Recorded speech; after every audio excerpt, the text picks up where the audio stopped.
And the cars from the TTC's scrapped Line 3 may soon have a new home in the U.S. For more on this, we're joined live by TTC spokesperson Stuart Green. Thanks so much for joining us. So tell us about where are these cars going? What's the latest? Yeah, so we were approached by Detroit a while back.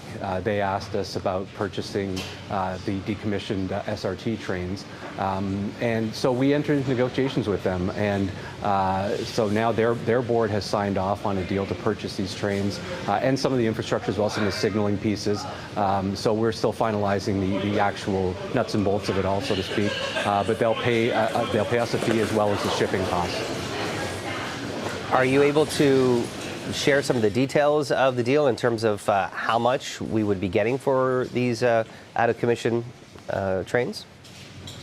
Well, we know that the Detroit Transit Commission approved, I think it was last week, a recommendation to spend about $1 million plus the shipping costs. So it'll be a net win for the TTC. But really, this is about making sure that the assets that still have some life in them. And keep in mind that we did a life extension on these trains several years ago in advance of what was then going to be the Transit City Line opening. So they're still in pretty good shape. They figure they can probably get about 5 or 10 more years out of them with a bit of work, which for them is cheaper than purchasing new trains. So they'll pay us a nominal fee. It's far less than the system cost in the beginning, but it'll be nice to see them still being used, and it helps Detroit out. They've got some immediate needs, and so our system and the pieces of our system they can use will help them with their immediate needs. Stuart, I was at the goodbye party for Line 3, and there's obviously a lot of nostalgia behind some of these trains. A lot of people have a strong connection to them. Are any of them going to be preserved for the history and for people to visit at some point one day?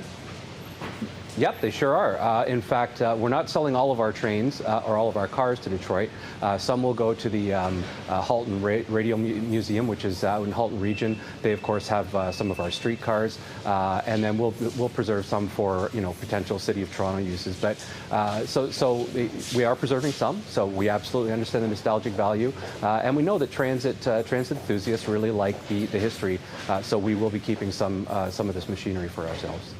And some of us who might be watching and wondering, well, if we're selling the cars to Detroit, obviously they're still, good to be used, but remind us about some of the challenges that was facing the SRT and why these particular trains wouldn't be able to be used on the new system.